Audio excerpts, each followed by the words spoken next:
DPA news Marathi, शोध सत्य बातमीचा।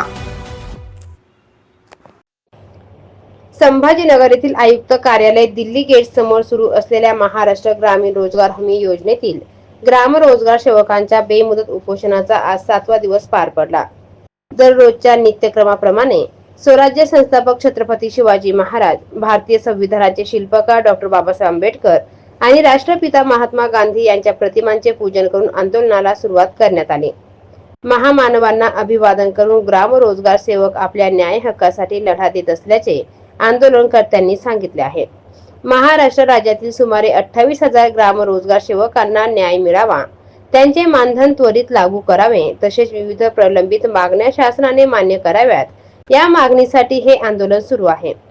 महाराष्ट्र राज्य ग्राम रोजगार सेवक संघटनेचे राज्याध्यक्ष श्रावणजी बोकडे, बाळासाहेब तायडे, विनोदजी चव्हाण, राजेंद्र चिंचकर यांच्या मार्गदर्शनाखाली हे आंदोलन सुरू असून दररोज विविध उपक्रमांच्या माध्यमातून शासनाचे लक्ष वेधण्याचा प्रयत्न केला जात आहे। आंदोलनकर्त्यांनी सांगितले की गावातील शासनाच्या योजना तळागाळापर्यंत पोहोचवण्याचे काम ग्राम रोजगार सेवक करत आहेत, मात्र त्यांच्या कष्टाला आणि मेहनतीला योग्य मानधन मिळत नसल्याने अन्याय सहन करावा लागत आहे। आज आपण गप्प बसलो तर उद्या आपला आवाज कायमचा दाबला जाईल, असे आवाहन आंदोलनकर्त्यांनी केले। सोमवार आणि मंगळवार मोठ्या संख्येने संभाजीनगर येथे उपस्थित राहण्याचे आवाहन संघटनेच्या पदाधिकाऱ्यांनी केले आहे। ग्राम रोजगार सेवकांच्या हक्काचे मानधन विमा सुविधा,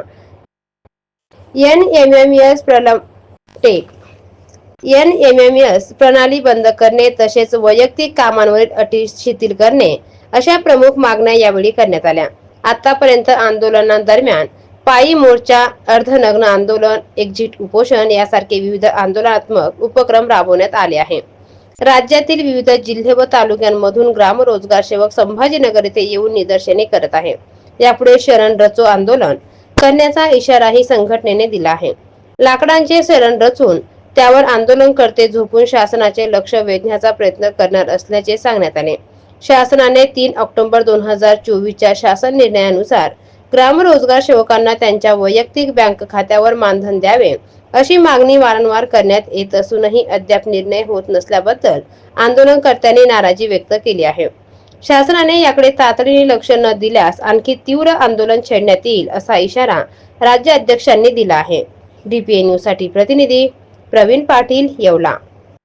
ताज्या घडामोडी व अपडेट जाणून घेण्यासाठी आताच DPA न्यूज चॅनलला सबस्क्राइब करा आणि बेल आयकॉन क्लिक करायला विसरू नका।